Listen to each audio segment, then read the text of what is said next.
Este nuevo contexto del sistema de justicia penal, en ocasiones las personas se preguntan ¿qué es el sistema acusatorio? Y el sistema acusatorio no es otra cosa que un sistema adversarial en donde las partes, el Ministerio Público, el asesor de la víctima o del ofendido y la defensa se enfrentan en igualdad de oportunidades dentro del proceso ante un juez imparcial, quien con base en las pruebas y argumentos decide si condena o absuelve.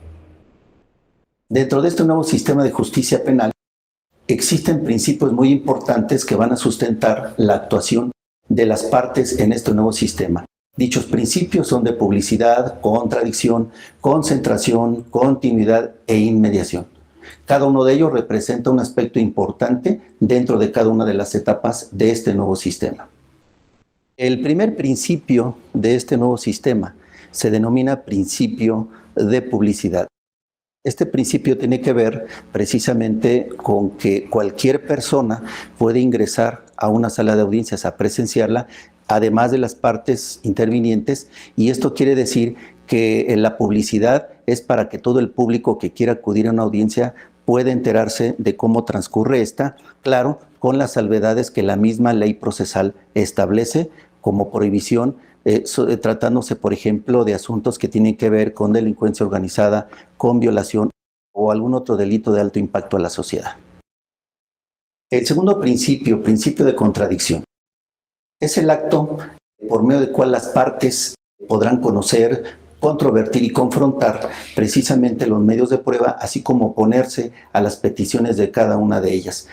También tiene que ver con los alegatos de la otra parte, y lo importante de todo esto es que estén en un mismo nivel en donde no exista desequilibrio procesal y las dos partes estén en la misma oportunidad de controvertir lo que una parte establece y la otra puede en un momento dado refutar lo que su contraparte ha establecido.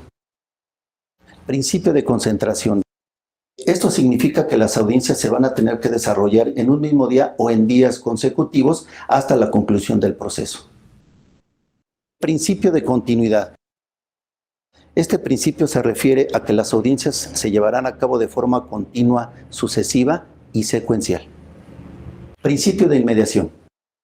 Este principio es muy importante porque significa que la audiencia o las audiencias se van a tener que desarrollar en presencia del juez. El juez es el que tiene que estar al frente de la audiencia y que no podrá delegar esa facultad en alguna otra persona, ni incluso la redacción de la sentencia. Esto significa que el juez va a jugar un papel muy importante en el juzgamiento en este nuevo sistema de justicia.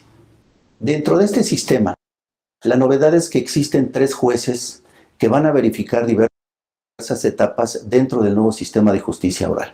El primero de ellos es el juez de control, que tendrá bajo su dirección la audiencia inicial y la audiencia intermedia.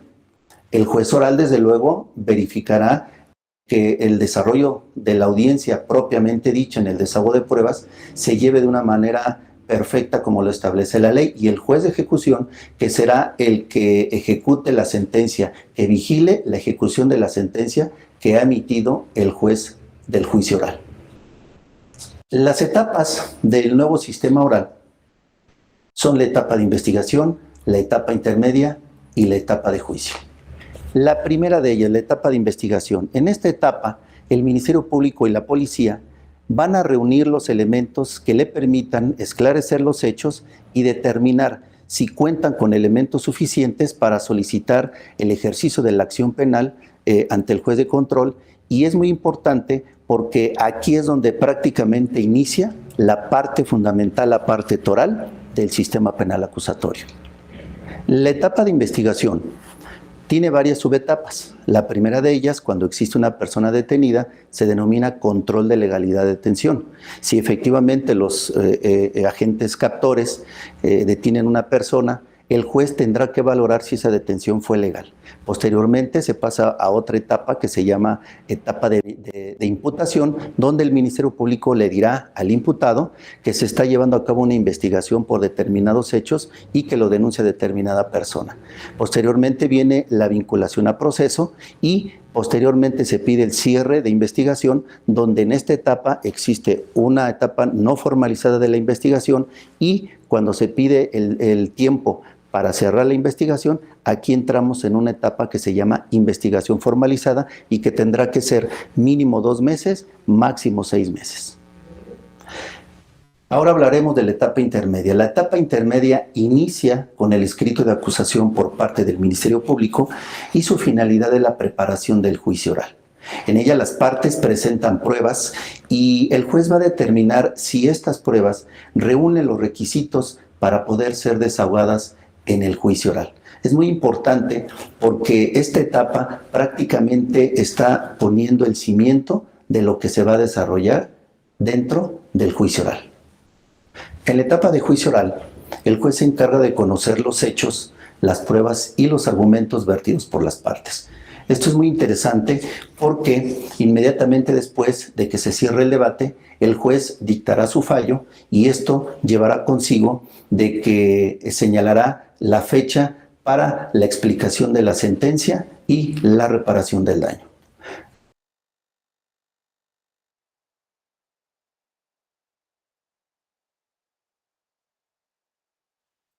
Le damos la bienvenida a la tercera sesión del Diplomado en Sistema Penal Acusatorio. Le damos el paso a la profesora Diana Meaño.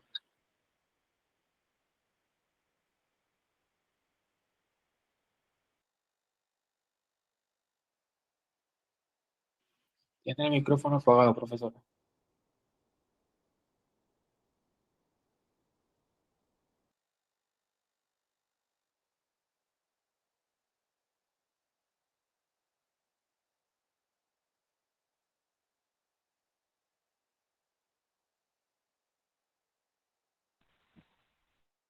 Buenos días, espero que estén muy bien. Para mí es un placer estar nuevamente acompañándolos y sobre todo en este día en especial. Hice un esfuerzo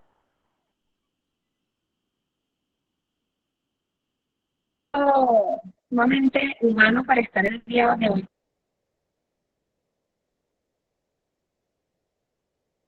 con ustedes, toda vez que como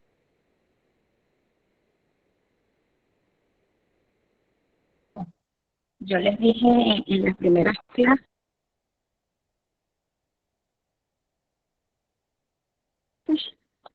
yo me desempeño como fiscal nacional y pues en las próximas horas estaré viajando al Cabo Barinas en virtud de una investigación que pues tenemos, eh, cumplen con esa labor, como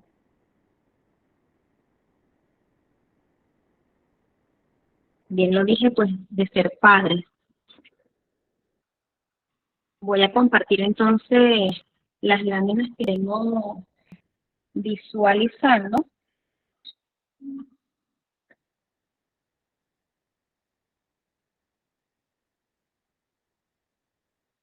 y pues entonces demos inicio a lo que sería nuestra tercera sesión del día de hoy. En este día pues vamos a hablar acerca de láminas. Necesito que me digan si las ven. Buenos días.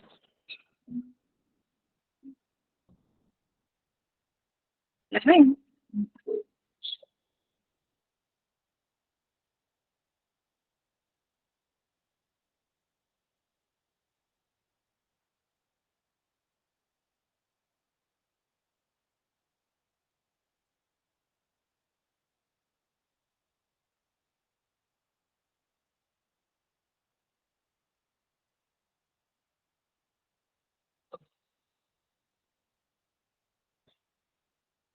Hola. No se ve.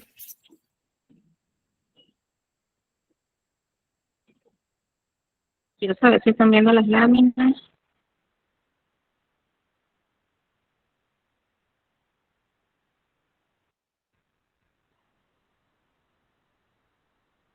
No se ve, no se ve.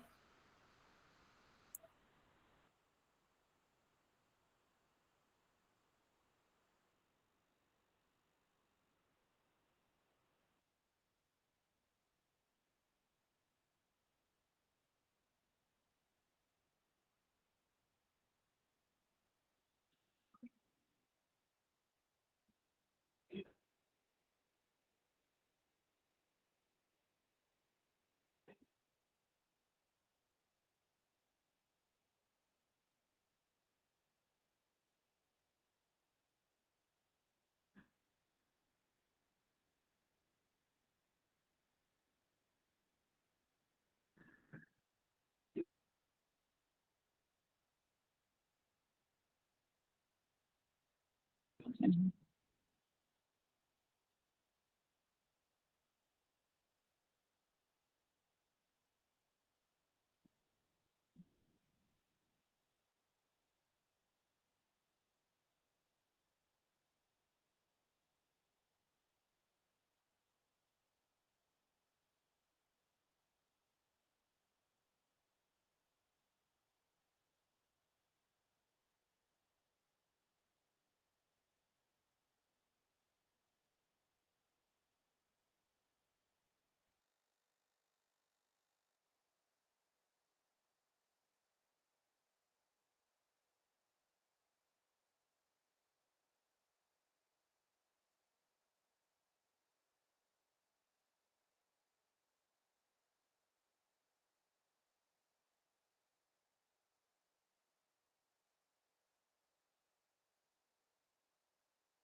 ¿Alguien escucha algo?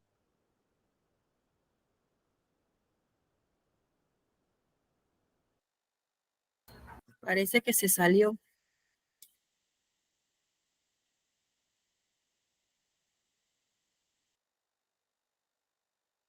Ah, ya pensé que era solo yo.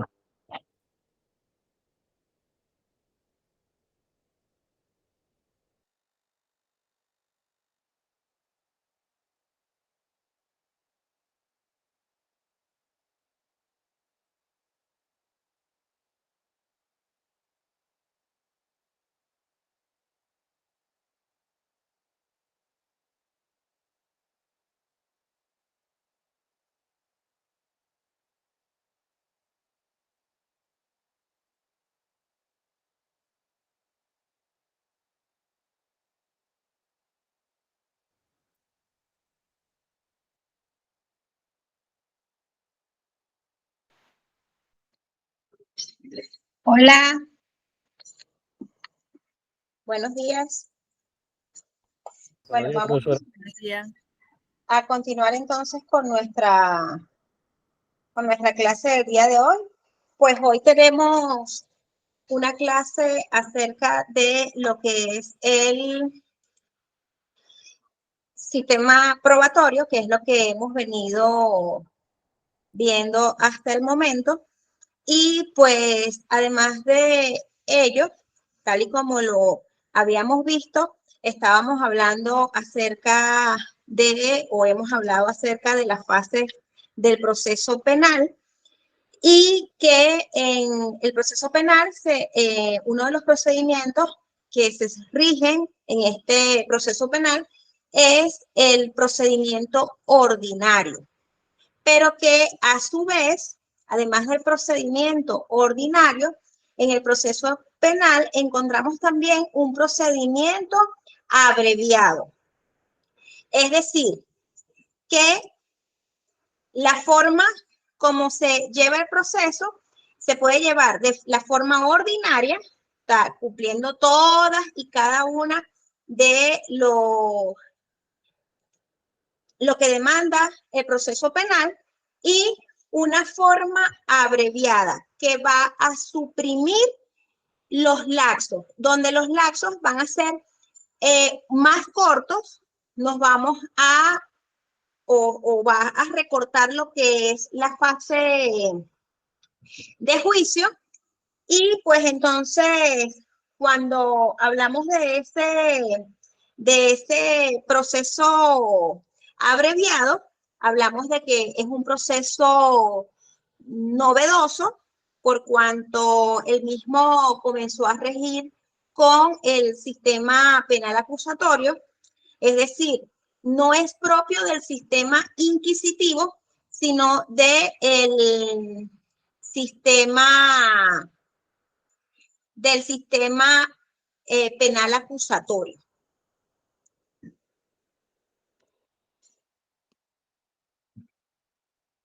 No sé si logran ver la imagen que les estoy proporcionando en este momento. Está invertida, profesor. Está invertida. Sí, está como invertida. ¿Y ahora?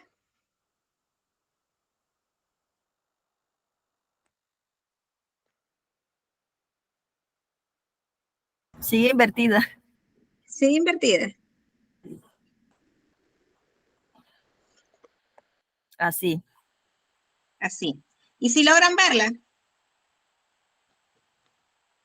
Y acercarla más.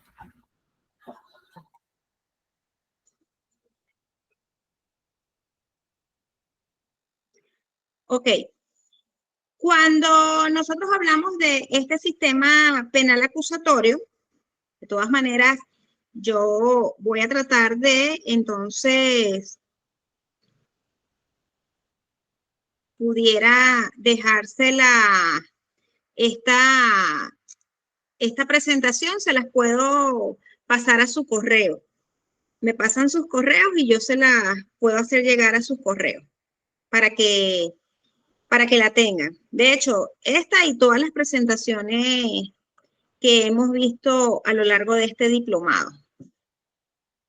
Entonces, el sistema penal acusatorio es novedoso en la materia penal, Con ello se busca agilizar los procesos para evitar los excesos en los casos que son dilatados. Pudiera ser por los apoderados de los imputados. ¿Por qué los apoderados de los imputados o la defensa? Bueno, porque en muchas oportunidades los defensores pudiera ser para seguir cobrando por un empeño propio, pueden que no permitan que el imputado admita los hechos. Sin embargo, la admisión de los hechos es un derecho del imputado. Ok, aquí ya me están enviando los correos. Perfecto. De todas maneras, fíjense, yo les voy a dejar mi número de teléfono para que a través de mi número de teléfono ustedes puedan pasarme su correo y entonces así yo les hago, o a través de un mensajito vía WhatsApp, yo les hago llegar las presentaciones. Porque al final ustedes pues la pueden tener y les va a ser de provecho durante todo su ejercicio profesional. No tengo problema con eso. ¿En qué momento se pudiera solicitar el procedimiento abreviado? El procedimiento abreviado se va a solicitar tanto en los juzgados municipales, recordemos que en los circuitos de penales encontramos los juzgados municipales, encontramos los juzgados de primera instancia y los de segunda instancia, que serían las cortes de apelaciones, donde esa segunda instancia a la que recurrimos cuando no estamos de acuerdo con alguna decisión dictada en primera instancia. También tenemos entonces que el imputado pudiera solicitar que se sustancie y se decida en la audiencia preliminar, cuando la investigación esté completa y cuando la prueba resulte evidente. Es decir, que cuando tenemos todas las actuaciones y pues de todas esas actuaciones que nosotros tenemos, se estima que pues esa investigación está completa y que todo resulta evidente, pues entonces ya no tenemos nada que investigar.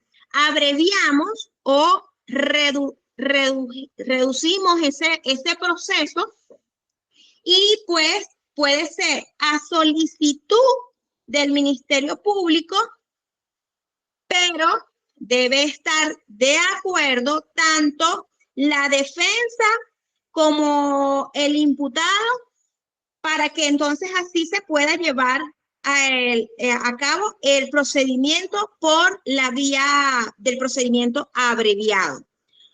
Porque como ya les dije, lo ideal es que se lleve por el procedimiento ordinario. ¿Por qué? Porque durante esta etapa van a poder realizar una investigación más completa. Pero si ya la investigación está completa, entonces puede que ya no se necesite realizar un sinfín de investigaciones, un sinfín de pruebas, sino que con lo que ya se tiene, ya está fundado para emitir una acusación, entonces se solicita que ese procedimiento se siga por el procedimiento abreviado.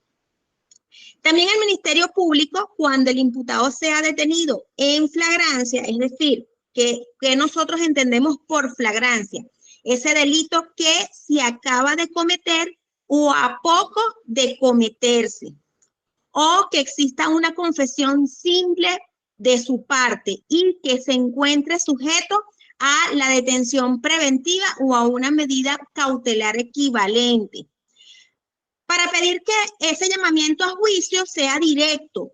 Sin embargo, para el caso en flagrancia, se requerirá que el imputado, previa consulta con su defensor, no se oponga a tal solicitud. Es decir, que el imputado debe estar de acuerdo, porque recordemos que durante el procedimiento abreviado se van a recortar los lapsos y pues entonces el imputado puede decir, no, mire, yo no estoy de acuerdo que el procedimiento se lleve por la vía abreviada. Yo requiero que se lleve por la vía ordinaria porque yo necesito promover pruebas, porque yo necesito diligenciar, porque yo soy inocente. Entonces, si el imputado hace una oposición a través de su defensa, ese procedimiento no se podrá llevar por la vía del procedimiento abreviado. También tenemos que cuando fueran varios imputados, se requiere que todos estén en las circunstancias que ya mencionamos, es decir, que todos estén de acuerdo, porque si todos están de acuerdo, procede el procedimiento abreviado. Y si no están de acuerdo, entonces se seguirá por el procedimiento ordinario. O sea, como ya les dije, los términos se reducen. ¿Por qué? Para agilizar el proceso. Por eso es que hablamos de un procedimiento abreviado, porque los lapsos se van a reducir y todo va a ser más acelerado, más ágil. Además de que, pues vamos a suprimir las etapas. ¿Cuáles etapas? Etapas como el procedimiento, como el juicio. Entonces, tenemos este cuadrito que nos dice cómo se lleva a cabo el procedimiento abreviado. El procedimiento abreviado tiene unos requisitos de procedencia. ¿Cuáles son esos requisitos de procedencia? Que lo solicite el Ministerio Público, que la víctima u ofendido no presente oposición. Ahí tenemos entonces que si la víctima o el ofendido presenta oposición, no se puede llevar por la vía abreviada, sino se llevará entonces por la vía ordinaria. Esto puede oponerse la víctima a fin de que se garantice la reparación del daño causado. Y el último de los requisitos, que el imputado esté informado de los alcances del juicio oral y del procedimiento abreviado. Es importante que se le informe a ese imputado acerca de lo que pudiera suceder en un juicio oral, cómo se lleva a cabo ese juicio oral y qué pasa, por el contrario, con el procedimiento abreviado. Es decir, que se le pongan sobre la mesa las dos posibilidades que él tiene para que sea él quien escoja si va por la vía ordinaria o va por la vía del procedimiento abreviado. Es un derecho del imputado. A su vez, este derecho que le da que se lleve por procedimiento abreviado constituye entonces la renuncia. Este imputado renunciará entonces al juicio oral. Si renuncia entonces al juicio oral, consiente entonces en la aplicación del procedimiento abreviado. Con ello, entonces él va a admitir la responsabilidad o su responsabilidad en el delito. Y además va a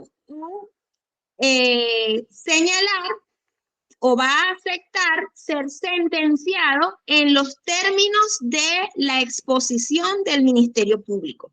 Recordemos que cuando se admiten los hechos se admiten conforme a los hechos señalados en el escrito de acusación. No podemos señalar o no puede señalar el imputado. Admito los hechos, pero lo que sucedió no sucedió así. Porque entonces ello debería ventilarse en un juicio oral. ¿Por qué? Porque si por el contrario, él no admite no admite, o los hechos no se pueden admitir parcialmente. Los hechos se tienen que admitir en su totalidad.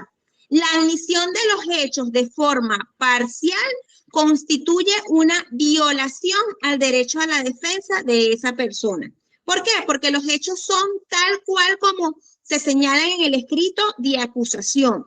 Si el imputado no está de acuerdo con lo que se señaló en ese escrito de acusación, entonces deberá ventilar ese proceso en un juicio oral para que entonces allí se demuestre, pueda él demostrar su inocencia o pueda quizás conseguir una pena menor en virtud de que pues los hechos señalados en ese escrito de acusación no son tal y como se pudo haber o como lo señaló el Ministerio Público en su escrito de acusación.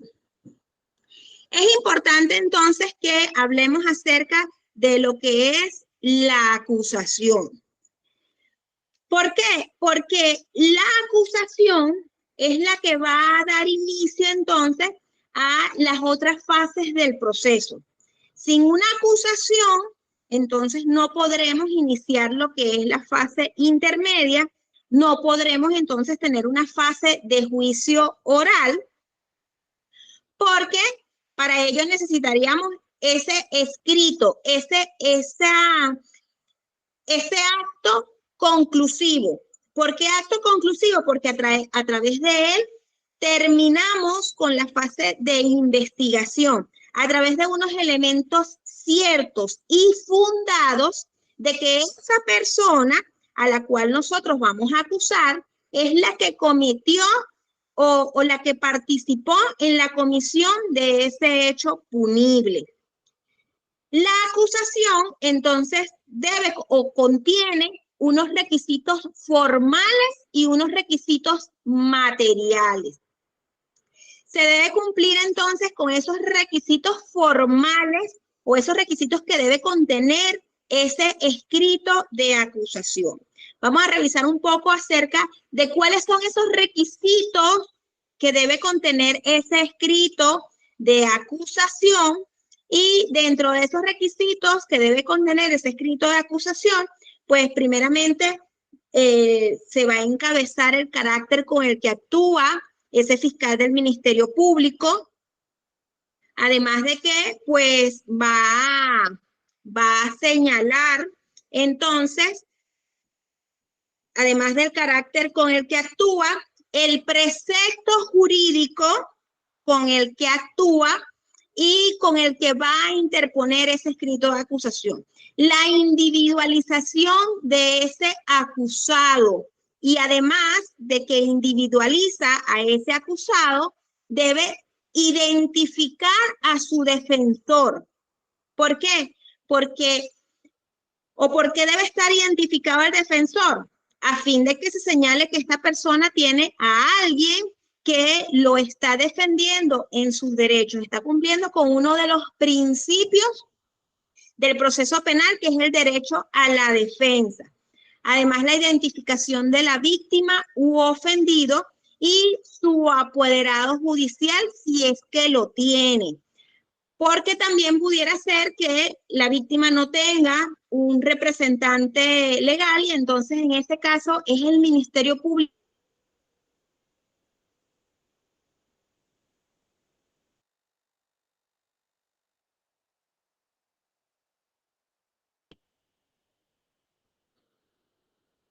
Ok. Si tenemos entonces a la identificación de la víctima, la relación clara, precisa, circunstanciada y específica de los hechos atribuidos, tales como las circunstancias de modo, tiempo, lugar, así como la clasificación jurídica.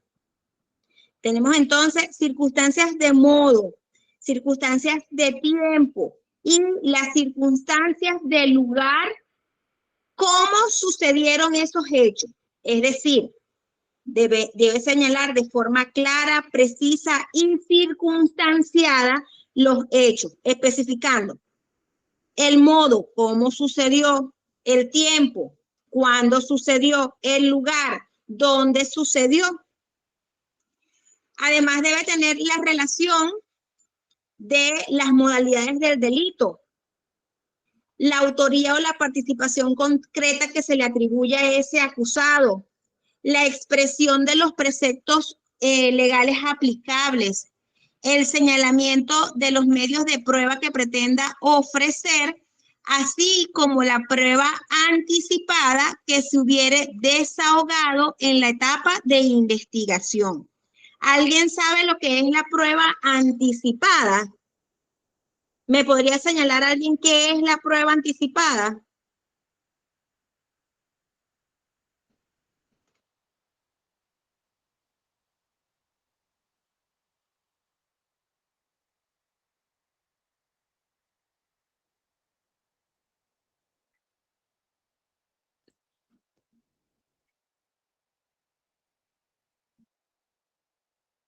La prueba anticipada.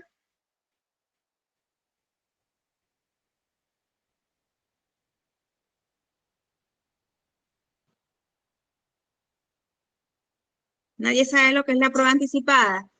Aquella prueba que se solicita en la etapa de investigación con la finalidad de preservarla para un eventual juicio oral, toda vez que se tiene o se puede considerar que pues esa prueba se puede perder en el tiempo.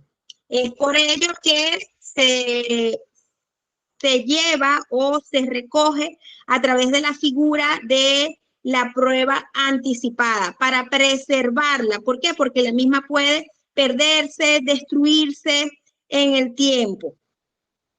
Un ejemplo de la prueba anticipada, el testimonio de niños, niñas y adolescentes.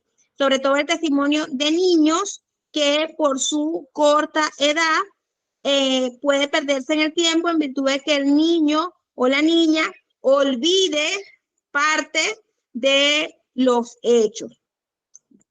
Y pues cuando ya se realice o se efectúe el juicio oral, pues nos recuerde lo que sucedió. ¿Hasta aquí vamos claros? Les acabo de dejar por un mensaje mi número de teléfono para que entonces me contacten y yo les pueda enviar el material.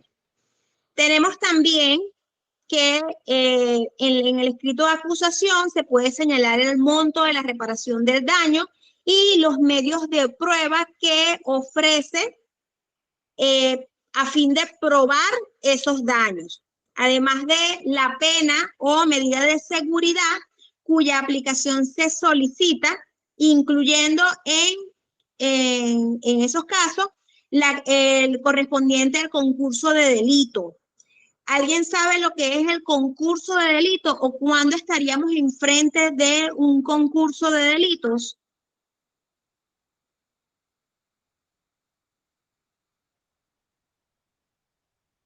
Ok, hablamos de concurso de delitos en aquellos casos en donde con una acción podemos lesionar o podemos violentar varios preceptos jurídicos. Es decir, con esa acción que comete ese imputado, lesiona o violenta varias disposiciones legales. Es decir, que dentro de una misma acción, el imputado haya cometido, por ejemplo, un homicidio, un robo. Con su acción violentó varias disposiciones legales. Además de ello, los medios de prueba que el Ministerio Público pretende presentar para la individualización de la pena o en su caso para la procedencia de sustitutivos de la pena de prisión o suspensión de la misma. También hablamos de, en el escrito de acusación, la solicitud de decomiso de los bienes asegurados. Esto dependiendo de los delitos que estemos tratando para el momento. La propuesta de acuerdos preparatorios y la solicitud de que se aplique alguna forma de terminación anticipada de ese proceso, tales y como las que hablamos en las clases pasadas. La suspensión condicional del proceso, alguna de las fórmulas de solución anticipada para terminar anticipadamente con ese proceso. Vamos a ver entonces, una vez que tenemos lo que es la prueba, lo que es la acusación, ya sabemos entonces qué es la acusación. Vamos a hablar entonces de el descubrimiento probatorio. ¿En qué consiste ese descubrimiento probatorio? Ese descubrimiento probatorio consiste en la obligación que tienen ambas partes en la fase escrita de la etapa intermedia de dar a conocer a su contraparte todos y cada uno de los medios de prueba que deseen ofrecer en la audiencia intermedia. Ello con el objeto de que se le admita en el auto de apertura a juicio y puedan ser desahogados en la etapa del juicio oral. Fíjense que en cuanto al descubrimiento probatorio, es bien importante que yo les señale que en cuanto a esto, es este descubrimiento probatorio va íntimamente relacionado con lo que es el derecho a la defensa, la igualdad de las partes. ¿Por qué? Porque yo necesito conocer cuáles son las pruebas que usted va a llevar al juicio oral, para que yo no sea sorprendido en mi buena fe en un juicio oral, sino que yo desde el inicio, yo conozca cuáles entonces son esas pruebas que usted va a llevar al proceso. Es necesario que yo pueda conocer cuáles son esas pruebas que van a ser llevadas al proceso. ¿Para qué? Para que yo prepare mi defensa. Si yo no conozco cuáles son las pruebas que se van a llevar al proceso, yo no podré preparar una defensa eficiente. ¿Alguien quiere señalar algo hasta el presente momento? ¿Algo que quieran acotar? ¿Algo que no les haya quedado claro?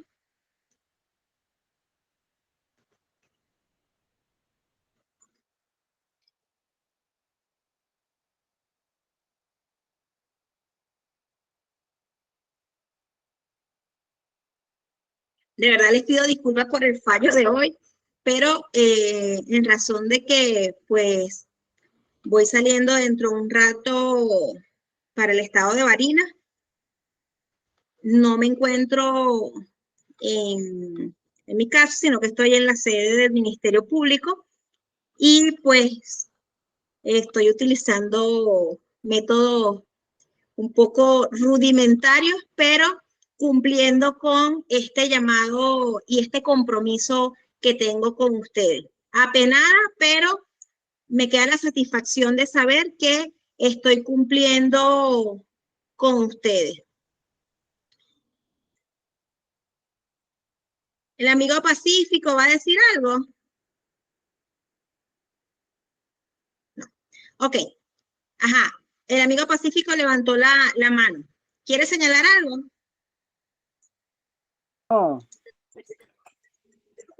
Estaba conectándome.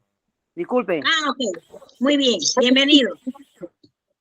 Bienvenido entonces. Ok. Fíjense. Seguimos entonces. Tenemos entonces ese descubrimiento probatorio. ¿Cómo llevamos a cabo entonces ese descubrimiento probatorio? ¿Cómo se lleva a cabo entonces ese descubrimiento probatorio? ¿En qué consiste ese descubrimiento probatorio? Que ya les dije que este descubrimiento probatorio está ligado o está íntimamente relacionado con el derecho a la defensa y el principio de igualdad que debe regir entre las partes que están involucrados en el proceso penal.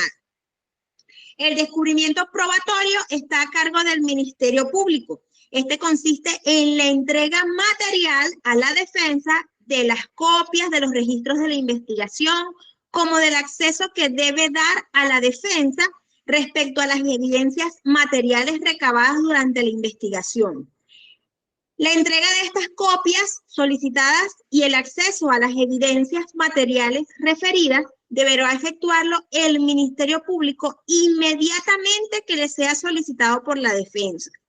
El Ministerio Público inmediatamente que le sea solicitado por la defensa, por su parte, el descubrimiento probatorio a cargo de la defensa consiste en la entrega material al Ministerio Público de copia de los registros con los que cuente y que pretenda ofrecerlos como medios de prueba para ser desahogados o evacuados en un juicio.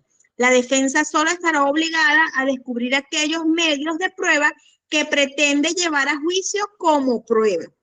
Entonces, como les dije, está íntimamente relacionado con el derecho a la defensa y a el principio de igualdad. ¿Por qué? Porque si nosotros no conocemos esas pruebas que la defensa o la defensa por su parte no conoce, cuáles son las pruebas que el Ministerio Público evacuará o desahogará en un juicio, pudiera entonces violentarse ese derecho a la defensa. Derecho a la defensa que tienen ambas partes, tal y como se los dije desde el primer día de clase. El Ministerio Público también tiene derecho a la defensa y por lo tanto el Ministerio Público también puede ser sorprendido en su buena fe. Por lo tanto, hablamos también de descubrimiento probatorio a cargo de la defensa. Este descubrimiento probatorio lo hablamos en ambos sentidos, tanto para la defensa como para el Ministerio Público.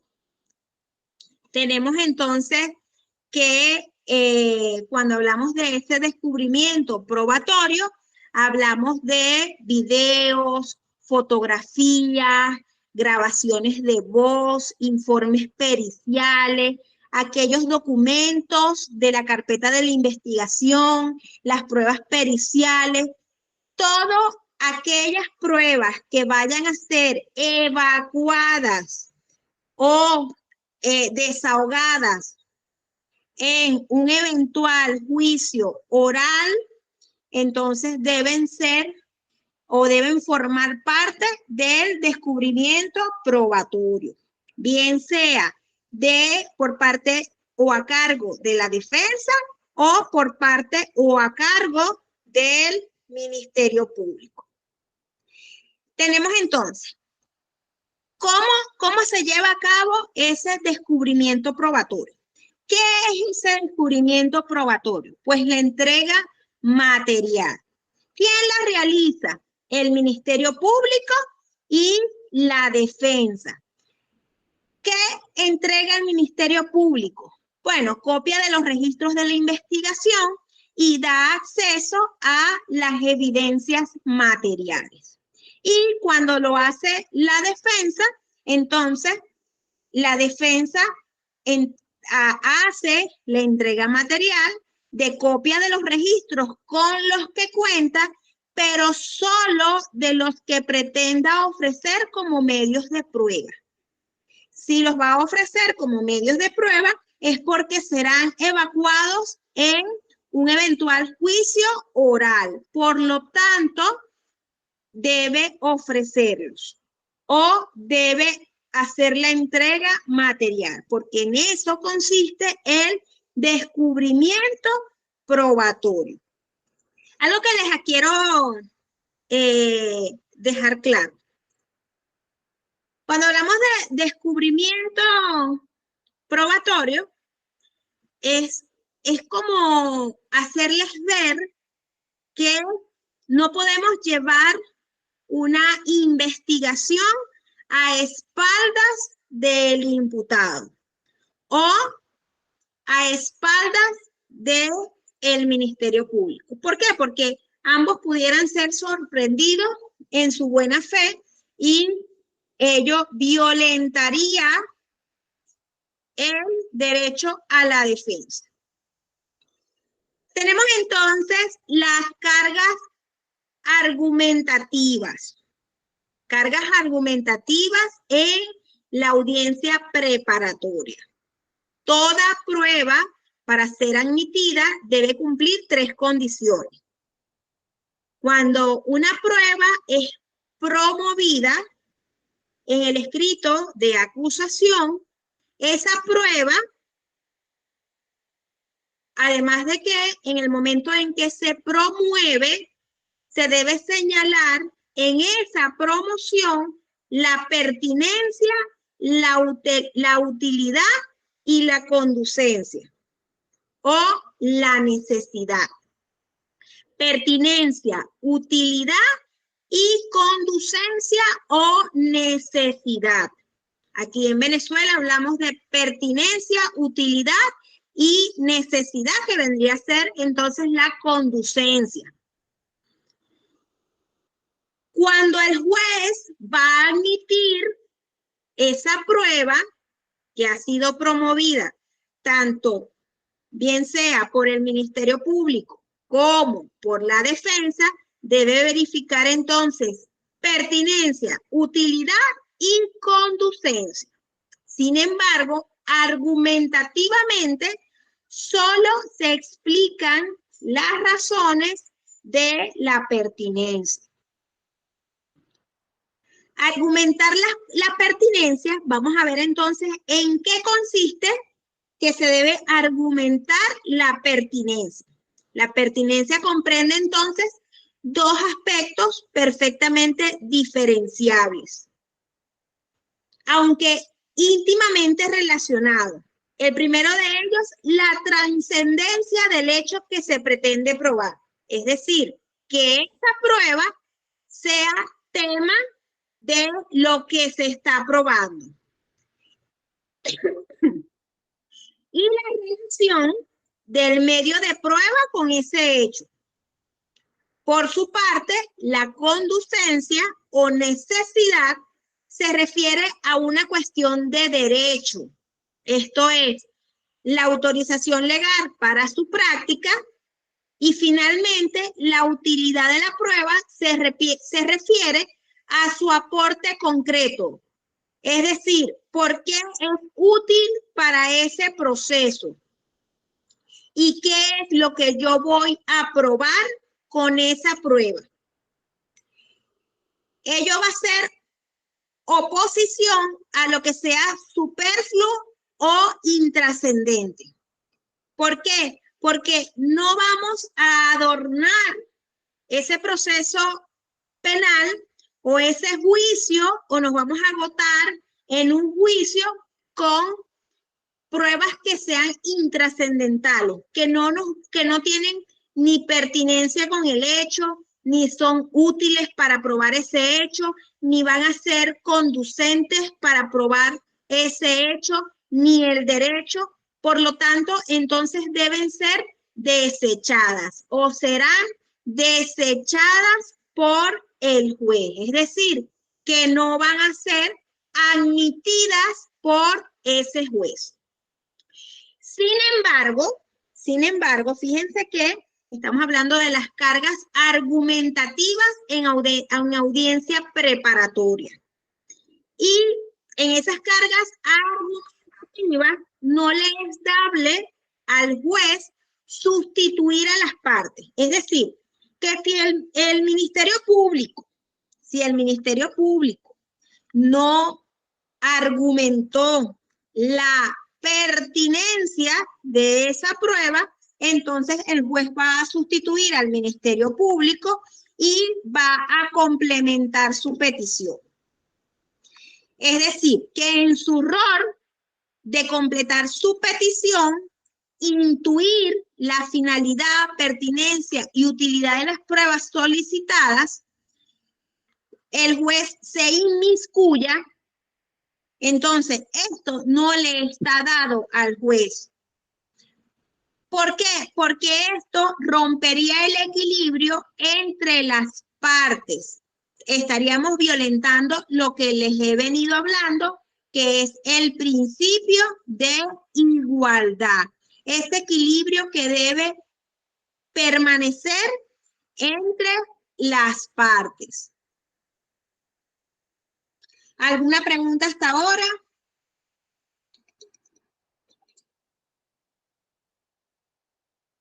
¿No? ¿Vamos bien?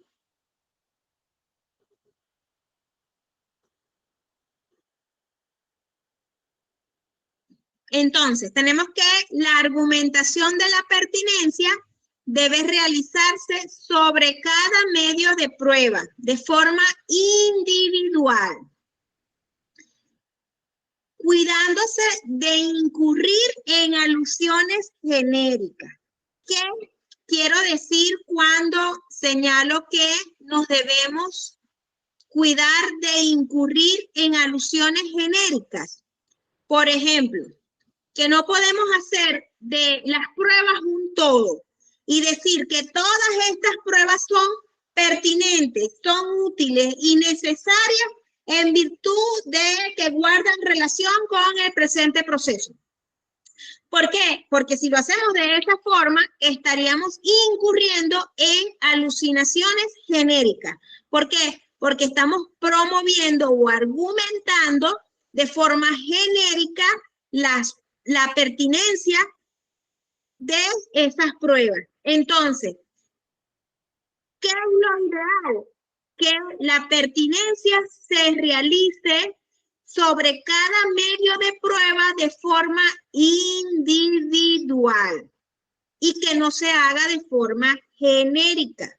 Porque si lo hacemos de forma genérica, entonces estaríamos violentando ese proceso y además de que corremos el riesgo de que nos inadmitan la prueba.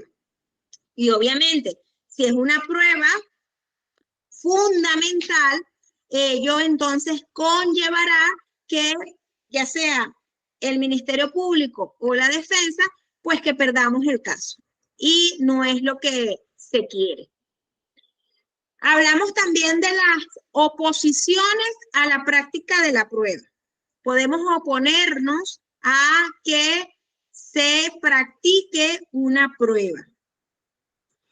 Y cuando nos oponemos a la práctica de la prueba, la consecuencia es la inadmisión. Procede solicitar la inadmisión de esa prueba y el juez la decretará cuando el medio de prueba es impertinente. Como les dije, no guarda ningún tipo de relación con ese hecho. Porque el hecho que se pretende demostrar no hace parte del tema de la prueba, dado que no se busca probar un hecho jurídicamente relevante, ni una teoría fáctica alternativa, ni la identidad del acusado, o porque el medio de prueba solicitado carece de relación directa o indirecta con el tema de prueba que se busca demostrar. Por ejemplo, no es pertinente o no va a ser pertinente un vagino-rectal, una prueba, una experticia vagino-rectal en, por ejemplo, si lo que queremos probar es el delito de robo. No es pertinente esa prueba, no. Que si durante la comisión del hecho punible, robo, hubo también la comisión de un hecho punible, violación, entonces ese vagino rectal sí tendrá pertinencia con relación a ese hecho. Pero si no es lo que estamos investigando y si no es lo que queremos probar, entonces necesitamos que nuestra prueba sea pertinente con relación a ese hecho que vamos a probar. Porque si no, entonces la misma será impertinente. Y al ser impertinente, no será admitida. ¿Por qué? Porque no nos vamos a llenar o no nos vamos a desgastar en un juicio evacuando pruebas que no le van a aportar nada al proceso. ¿Por qué? Porque son irrelevantes. Además, que sean inútiles. Si la prueba es inútil, en virtud de que exista probabilidad que genere confusión en lugar de una mayor claridad al asunto, en caso de que exhiba escaso valor probatorio, que sea repetitivo o sea injustificadamente dilatorio del procedimiento, esté encaminado a probar hechos notorios. Recordemos que los hechos notorios no se prueban. O que esté encaminada a probar hechos que no requieren prueba. Si el hecho no requiere prueba, entonces no necesitamos admitir una prueba. ¿Por qué? Porque es inútil. Recordemos que, por ejemplo, los hechos notorios no se prueban. ¿Alguien me puede dar un ejemplo de un hecho notorio que no necesite una prueba?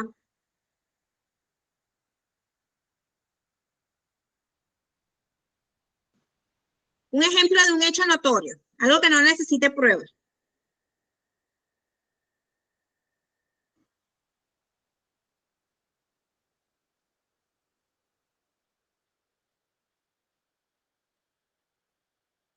¿Me escuchan?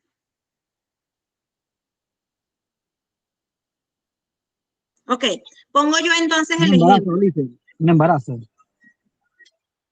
Bueno, pudiera ser, pero vamos a poner algo más notorio, un hecho más notorio. El COVID. ¿Necesitaríamos probar que existió una pandemia COVID o que fue un hecho notorio del conocimiento popular? Todos nos enteramos que hubo una pandemia. Por lo tanto, no es necesario probar el COVID. No es necesario probar que hubo una pandemia. ¿Por qué? Porque es un hecho notorio y comunicacional. Y no fue solamente, por ejemplo, no fue notorio solamente en Panamá, no fue notorio solo en Venezuela, no fue notorio solo en Colombia, no fue notorio solo en México, fue algo a nivel mundial. Por lo tanto, es un hecho notorio y no necesitamos probarlo. ¿Me captan la idea?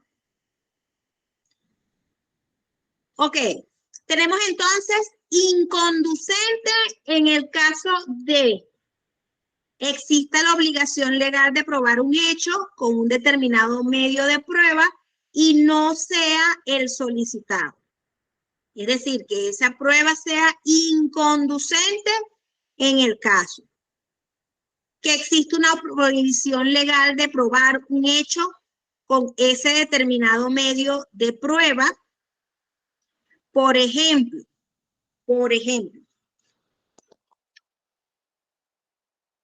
hay una prohibición legal. Por ejemplo, nosotros podemos solicitar una reconstrucción de un hecho. ¿Para qué? Para que el juez se ilustre acerca de cómo y recrearle a ese juez cómo sucedió ese hecho. Sin embargo, pudiéramos nosotros recrear ese hecho si el hecho fue un abuso sexual. Difícilmente lo podamos hacer porque estaríamos entonces cometiendo, revictimizando a esa víctima y pues cometiendo nuevamente el hecho punible, porque recordemos que para una reconstrucción de hecho debemos entonces tratar de, en lo posible, recrear el hecho que se suscitó y que exista la prohibición de probar ciertos hechos, aunque en principio pueden ser catalogados como objetos de prueba. Por ejemplo, conversaciones entre médico y paciente, la vida sexual de una persona o el abogado con respecto a su cliente. Recordemos que, o el secreto de confesión.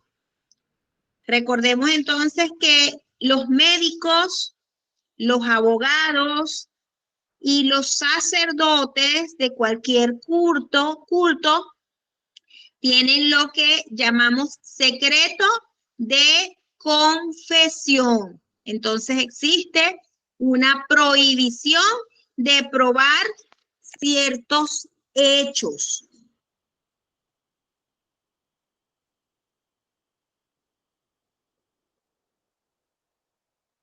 Vamos a hablar entonces de las estipulaciones.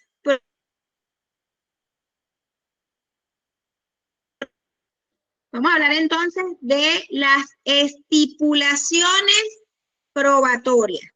¿Qué serán esas estipulaciones probatorias? ¿A qué se refieren esas estipulaciones probatorias? Cuando hablamos de estipulaciones probatorias. Bueno, cuando se busca llegar a un acuerdo sobre la demostración de ciertos hechos que las partes tendrán por probados y no someterán a controversia. Recordemos entonces que las estipulaciones no versan sobre las pruebas, sino sobre los hechos. Sobre los hechos y sobre ciertos hechos. Es por ello que entonces las partes se pondrán de acuerdo, llegarán a acuerdo en donde estipularán respecto a no probar ciertos hechos. La finalidad de las estipulaciones es depurar el tema de prueba en orden de minimizar el proceso al evitar la práctica de pruebas de hechos o circunstancias frente a los que no existen controversias sustantivas.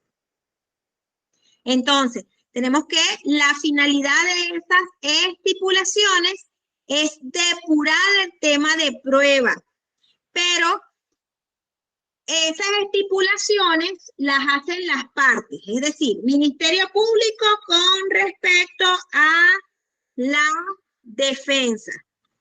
Le señalan al juez que desean estipular en referente a algunos hechos y pues el juez acordará entonces esas estipulaciones. Es decir, que en virtud de ese acuerdo se depura el tema de prueba y pues entonces se probarán entonces o irán a juicio con respecto a otras pruebas, más no con lo que ya fue estipulado.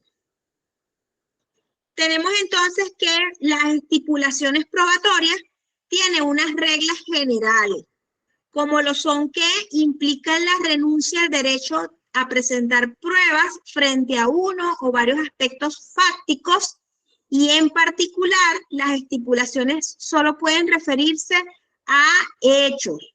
Como ya se les había señalado antes, no se refieren a las pruebas, sino a los hechos. Deben estar expresadas con total claridad, precisamente para saber cuáles hechos o circunstancias incluidos en el tema de prueba van a quedar por fuera del debate.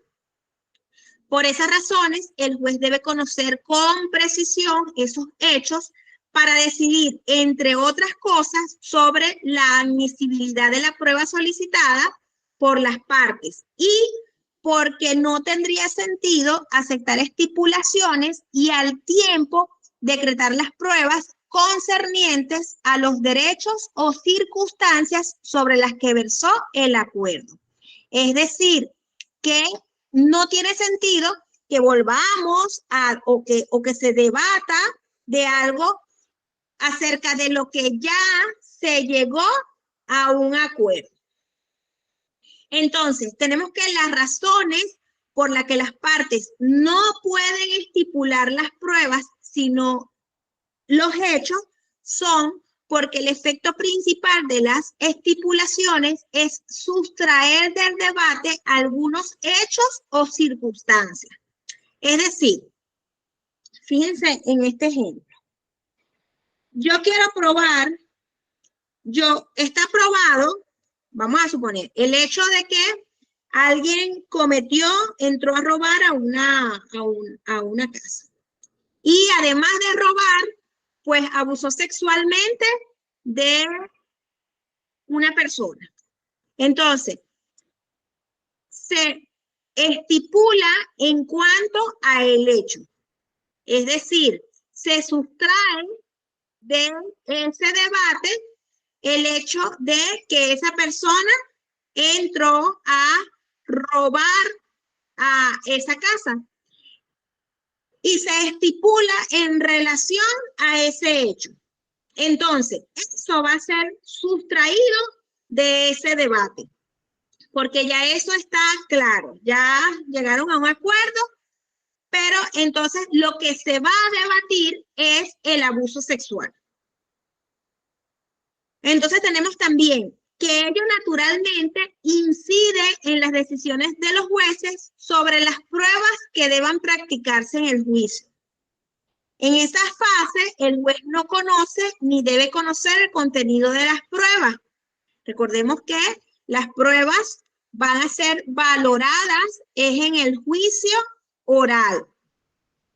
Por lo tanto, si las partes estipulan pruebas y no hechos, el juez no tendrá elementos de juicio para establecer cuáles aspectos facturales no serán objeto de controversia ni, en consecuencia, para decidir sobre la admisibilidad de los medios de conocimientos solicitados por parte para sustraer su teoría del caso. Recordemos entonces cuando hablamos en la primera clase acerca de la teoría del caso.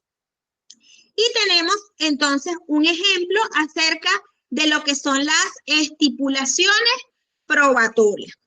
Un ejemplo es si las partes estipulan la historia clínica o la necropsia, más no uno o varios hechos que pudieran ser demostrados con esos documentos, cuyo contenido es complejo en cuanto puede abarcar declaraciones del perito y de tercero, opiniones, etc. El juez no tendrá elementos para establecer cuáles aspectos del tema de prueba quedaron abarcados con las estipulaciones, y ello naturalmente afectaría las decisiones acerca de las pruebas que se practicarán en el juicio. No sé si hasta ahora tienen alguna duda, si quieren hacerme algún comentario.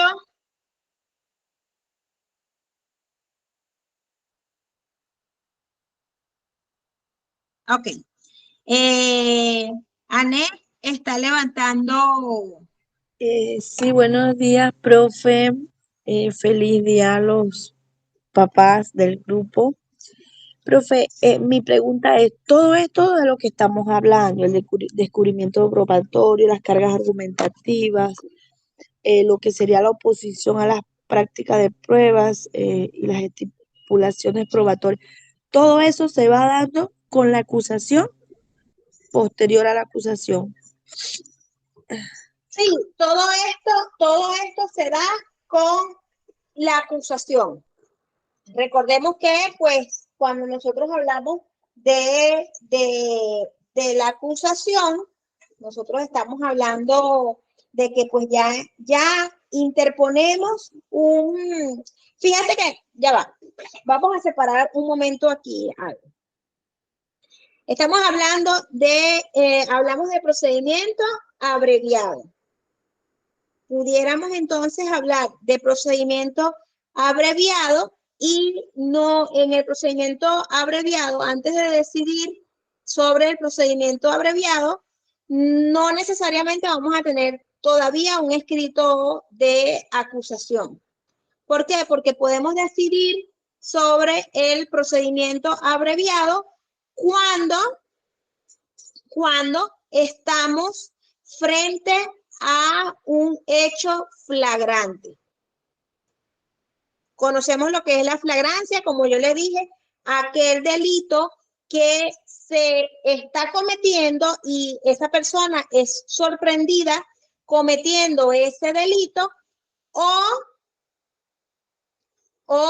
aquel delito que fue cometido a escasos momentos.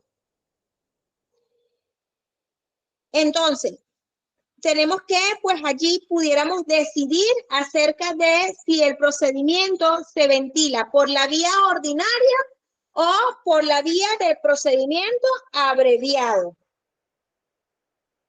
Y pues entonces allí no estaríamos hablando del escrito de acusación todavía.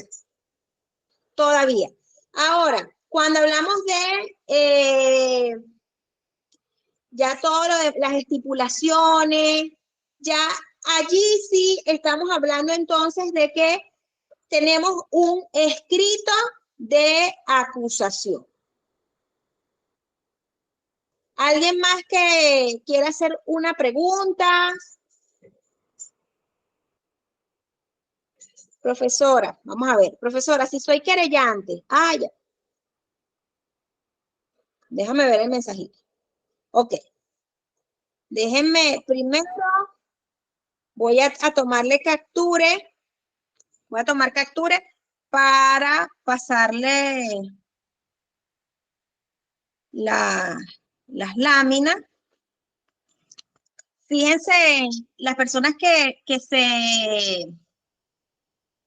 se agregaron con posterioridad a que yo había señalado, yo les indiqué que pues como estaba teniendo fallas con la forma de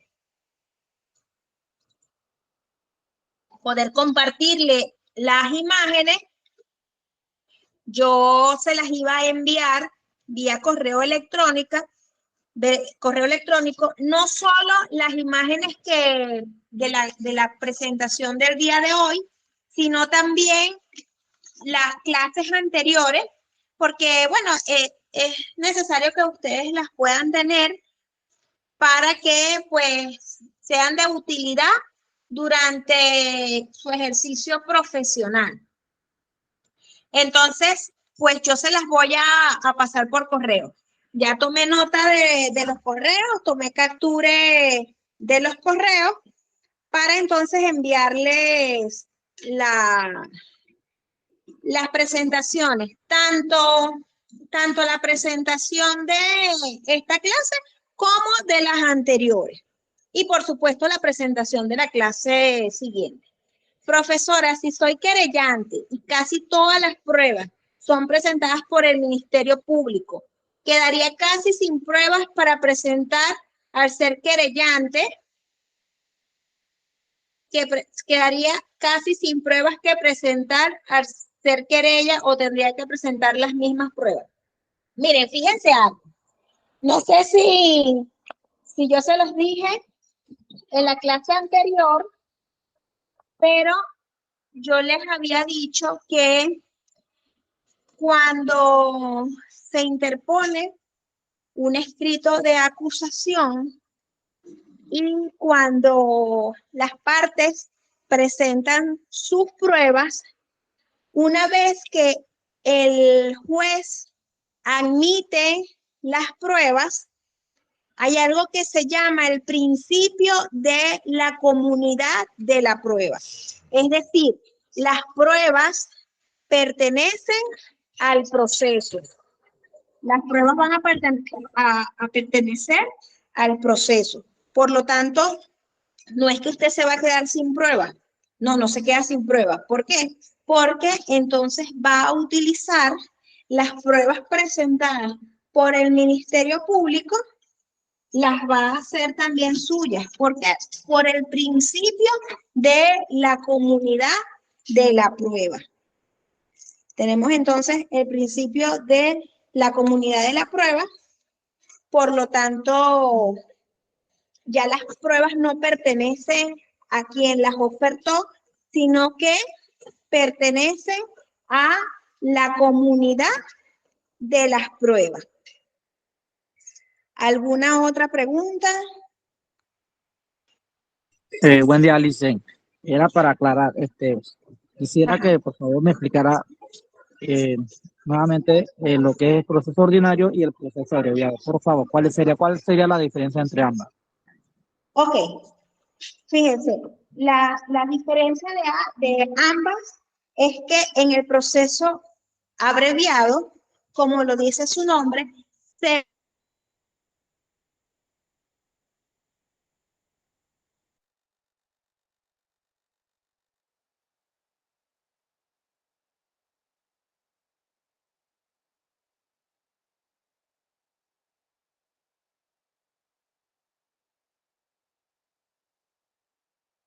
va a acortar los lapsos procesales.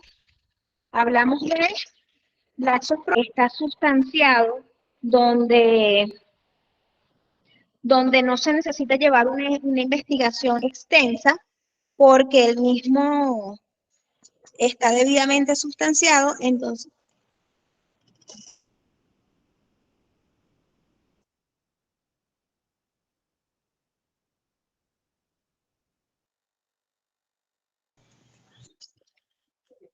ok.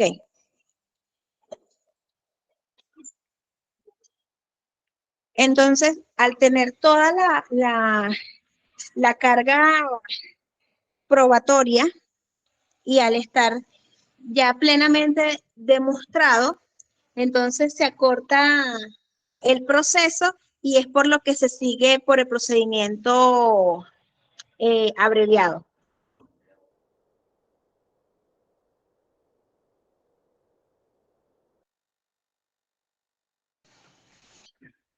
Y pues el procedimiento ordinario, bueno, y aparte de eso, en el procedimiento abreviado, ya nos saltamos, ¿cómo está? Nos saltamos lo que sería entonces la fase intermedia y nos iríamos directo a juicio o directamente a la fase de ejecución.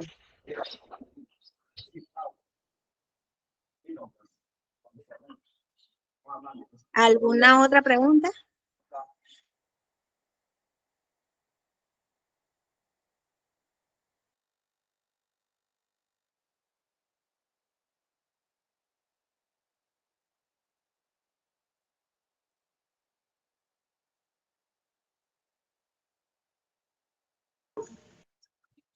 Ok, esto en cuanto a las pruebas de la defensa.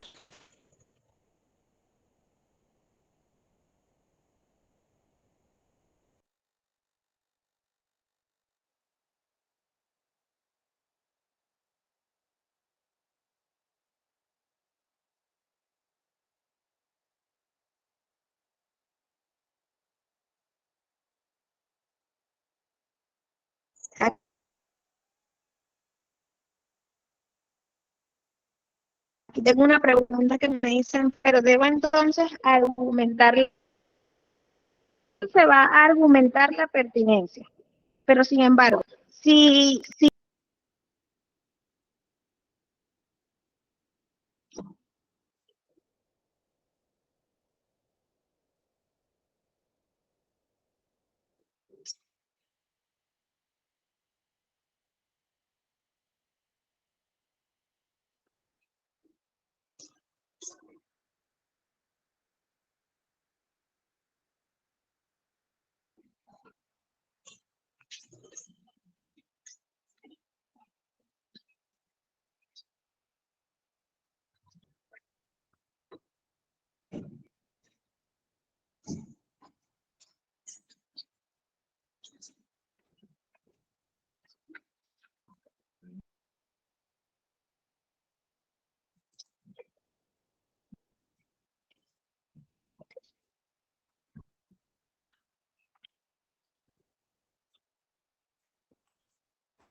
ok, ¿me sigue?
Ok, dígame exactamente en dónde se suspendió la transmisión. Por ejemplo, estaba señalándole que la- las pruebas van a ser promovidas, van a ser argumentadas por las partes que la promueven. Es decir, quien promueve argumenta la pertinencia, a pesar de que las pruebas, una vez que sean admitidas, van a pertenecer al proceso y van a pertenecer a todas las partes por el principio de comunidad de la prueba. En virtud de ese principio de comunidad de las pruebas, las mismas van a pertenecer al proceso y van a pertenecer a todas las partes del proceso. Sin embargo, su pertinencia, su utilidad va a depender de quién las promueva. Porque entonces, si hace una buena argumentación de esa promoción, entonces serán admitidas. Luego de admitidas, entonces, es que pertenecerán al proceso y a todas las partes. Al pertenecer a todas las partes, entonces les da ese derecho al contradictorio, que ambas partes, tanto el imputado como la defensa y la víctima, si se querella, pues puedan preguntar y repreguntar a expertos, a testigos.